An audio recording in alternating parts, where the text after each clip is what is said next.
Hey everyone, welcome to another installment of Harry Potter Theory. In today's video, we're going to be discussing Sirius Black, esteemed wizard, marauder, godfather, and hero.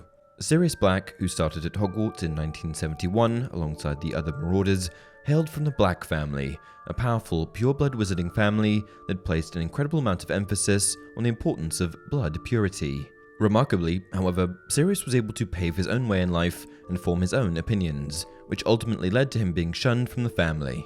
With that said, however, Sirius went on to become a better man than any of his ancestors. He vowed not to let his lineage determine the man he would become, and once wisely said, "We've all got both light and dark inside us. What matters is the part we choose to act on. That's who we really are."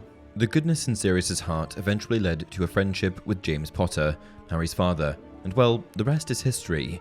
Being friends with James meant that he would eventually become our boy Harry's godfather, which is part of the reason that Sirius ended up being such an integral part of the story. However, with that said, there are actually a lot of things pertaining to Sirius's character that were entirely left out of the films.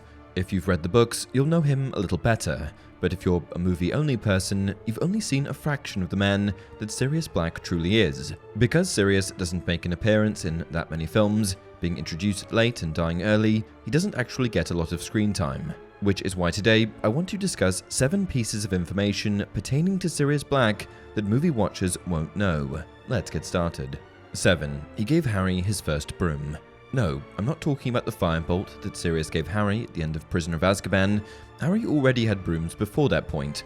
I'm talking about a broom that he gave him much earlier. The broom that Sirius gave Harry is mentioned in a letter from Lily Potter to Sirius sometime around Harry's first birthday. "Dear Padfoot, thank you for Harry's birthday present. It was his favourite by far. 1 year old and already zooming along on a toy broomstick. He looks so pleased with himself. I'm enclosing a picture so you can see. You know, it only rises about 2 feet off the ground, but he nearly killed the cat, and he smashed a horrible vase Petunia sent me for Christmas. No complaints there. Of course, James thought it was funny. Says he's going to be a great Quidditch player, but we've had to pack away all the ornaments and make sure we don't take our eyes off him when he gets going." Of course, the broom Sirius gave Harry here is a toy broom, a broom marketed at young children, which can only lift about 2 feet off of the ground. High enough, if you ask me. 6. He was friends with Hermione's cat, Crookshanks. Crookshanks was Hermione Granger's pet cat, a half Kneazle with a very regal, lion-like appearance. Being part Kneazle, he was particularly intelligent and was able to solve all sorts of problems on his own. Crookshanks doesn't make much of an appearance in the films, but book readers will know that Sirius Black actually had a good relationship with Crookshanks. This is partially because Sirius, while transfigured into a dog, befriended Crookshanks and asked him for help finding Scabbers, aka Peter Pettigrew. Crookshanks also helped Sirius out by pressing the knot on the Whomping Willow, giving him safe access to the Shrieking Shack. 5. He was Secret Keeper before Peter Pettigrew. One of the reasons that the Potters died was because of their chosen Secret Keeper, their good friend, Peter Pettigrew. A Secret Keeper is a witch or wizard designated to hide a secret, secured by the Fidelius Charm, which conceals the secret inside of the Secret Keeper's soul. Initially, Sirius Black was chosen by James and Lily to be Secret Keeper, but feeling that he would be an obvious target for Voldemort, Sirius instead recommended Peter, who we know doesn't do a particularly good job. The secret in question was the location of the Potter Cottage, a secret that was tied to Pettigrew's soul, unable to be forcibly removed. A dwelling protected by the Fidelius Charm, in conjunction with the Secret Keeper, essentially becomes absolutely hidden, keeping the occupants safe. 4. He was only 22 when he was sent to Azkaban, plus his escape. In 1981, after betraying the Potters, Pettigrew travelled to a nearby town and murdered 12 muggles using a dark and powerful blasting curse, simultaneously destroying hundreds of feet of sewer system and leaving a 40-foot crater in the ground. Some way, somehow, Sirius Black was blamed and was promptly sent to Azkaban. However, what many fans may not know is that Sirius was just a mere 22 years old when he was sent away, which, in a way, contradicts the picture painted of the mature versions of the Marauders. Since we're on the topic of Sirius and Azkaban, let's dive into another book fact. As we know, Sirius eventually escapes the island prison, but many of you, who have only seen the movies that is, may not know how he did it. It's all explained here. One night, when the Dementors opened my door to bring food, I slipped past them as a dog. It's so much harder for them to sense animal emotions that they were confused.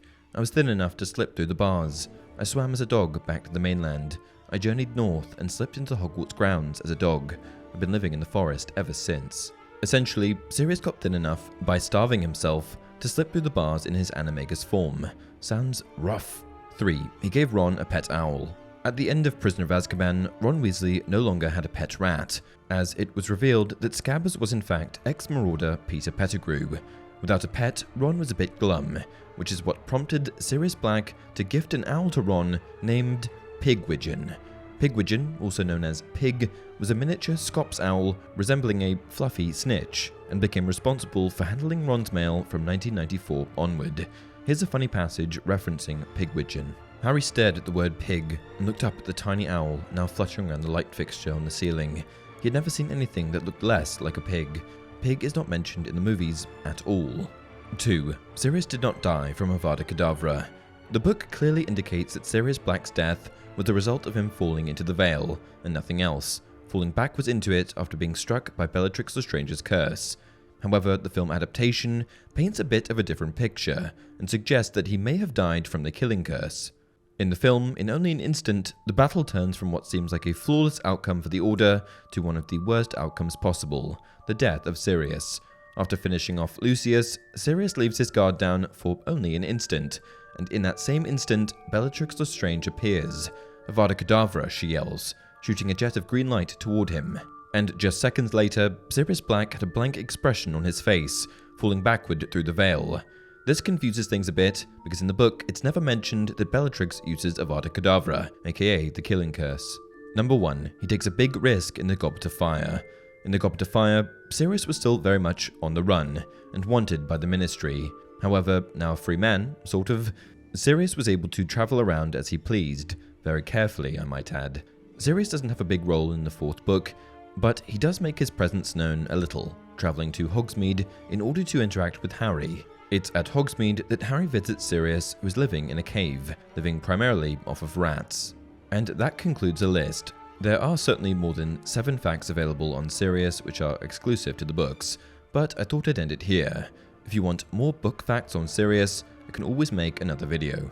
Before we end the video, I thought I should mention that I'm going to be giving away a Harry Potter box set to one lucky subscriber. Follow me on Instagram at HPTheory and check out the latest post there for details. That's it for today's video. Until next time, remember, what's life without a little risk?